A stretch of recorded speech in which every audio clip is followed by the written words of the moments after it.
Hello friends, রিম্পাস চ্যানেলে তোমাদেরকে welcome. আমি চলে এসেছি একটা নিরামিষ পেঁপের রেসিপি নিয়ে। দেখো, পেঁপেটাকে এখানে আমি গ্রেট করে নিয়েছি। এখানে আলু রয়েছে, এখানে দেখো লঙ্কার গুঁড়ো, ঝাল লঙ্কার গুঁড়ো, কালো জিরে, নুন আর হলুদ নিয়েছি। এবার এর মধ্যে বেসন দিয়ে বেসনটাকে ভালো করে ফেটিয়ে নেব। সাথে এখান থেকে একটু পেঁপে বেসনের সাথে মিশিয়ে নিয়ে ভালো করে ফেটিয়ে নেব। এই দেখো, আমি কিছুটা পেঁপে দিয়ে দিলাম এর মধ্যে। এবার এর মধ্যে বেসন দিয়ে দেবো।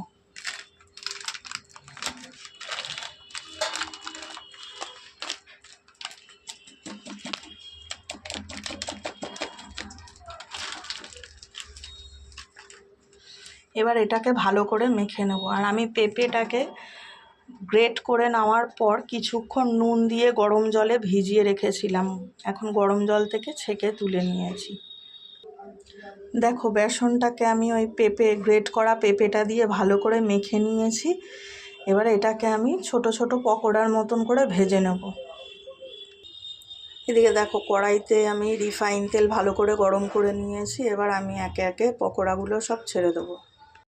দেখো, এরকম লাল লাল করে ভেজে নেবে একে একে সব। এরকম পকোড়াগুলো আমি এরকম করে ভেজে নেব ছোট ছোট করে। এদিকে দেখো, আমি কড়াইতে সর্ষের তেল গরম করে নিয়েছি। রান্নাটা আমি সর্ষের তেলেই করব। তেল গরম করে নিয়েছি। এবার এর মধ্যে জিরে, তেজপাতা আর শুকনো লঙ্কা ফোড়ন দিয়ে নেব। দেখো, কড়াইতে জিরে, তেজপাতা, শুকনো লঙ্কা ফোড়ন দিয়ে নিয়েছি। এবার আলুগুলো দিয়ে দেবো এর মধ্যে। দেখো, আমি আলুগুলো এখানে দিয়ে দিয়েছি। পকোড়াগুলোও করে নিয়েছি। তোমরা কিন্তু এমনিও এরকম করে পকোড়া করে খেতেই পারো। এর মধ্যে একটু সুজি দেবে, তাহলে আরেকটু ভালো মচমচে হবে। আমি যেহেতু এটা এমনি তরকারির মধ্যে দেবো, তার জন্য সুজি, চালের গুঁড়ো কিছুই দিইনি। তোমরা যদি এমনি পকোড়া চায়ের সাথে খেতে পারো বা সন্ধ্যের সময় টিফিনে মনে হলো যে খাবে, তাহলে এরকম করে খেতে পারো। এবার এর মধ্যে দিয়ে দেবো পরিমাণ মতন লবণ। লবণটা এখন আমি অল্প করে দিলাম, যেহেতু পেঁপেটা আমি লবণ জলে ভিজিয়ে রেখেছিলাম।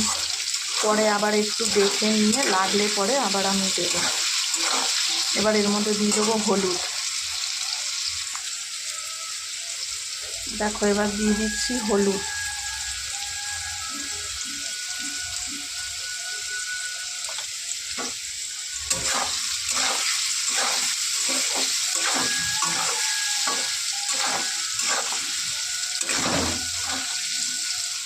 এবার এটাকে একদম লো ফ্লেমে দিয়ে কিছুক্ষণের জন্য ঢেকে রেখে দেবো আলুটা।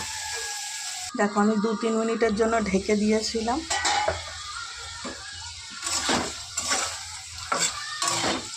এবার এর মধ্যে দিয়ে দেবো গুঁড়ো মশলাগুলো।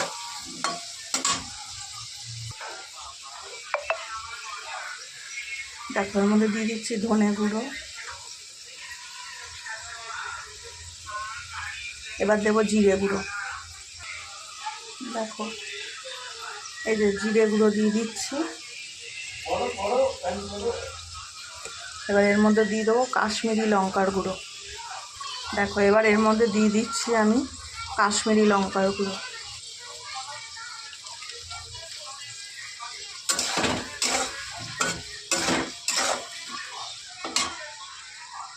এবার এর মধ্যে দিয়ে দেবো বেটে রাখা মশলাটা। দেখো, এখানে টমেটো, একটা বড় সাইজের টমেটো, 3টে কাঁচা লঙ্কা আর কিছুটা আদা দিয়ে দিয়েছি।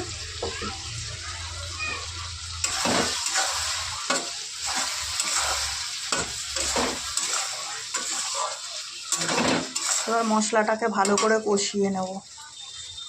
এর মধ্যে আমি দিয়ে দিয়েছি চিনি। মশলা দিয়ে তেল ছাড়া শুরু হয়ে গেছে। এবার আমি মিক্সির বাটি ধোয়া জলটা দিয়ে দেবো এর মধ্যে,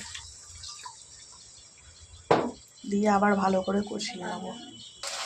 দেখো, এবার গ্রেট করে রাখা পেঁপেটা আমি দিয়ে দেবো এর মধ্যে একে একে।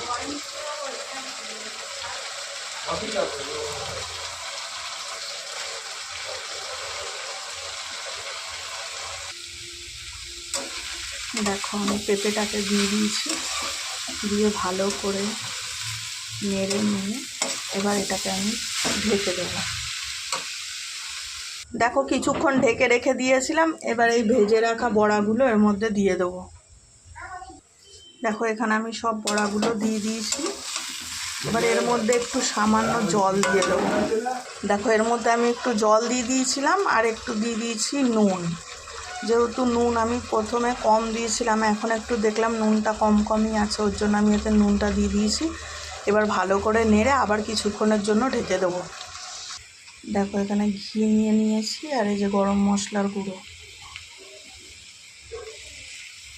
এবার ভালো করে মিশিয়ে নেব। দেখো চলে এসেছি ফাইনাল লুক নিয়ে।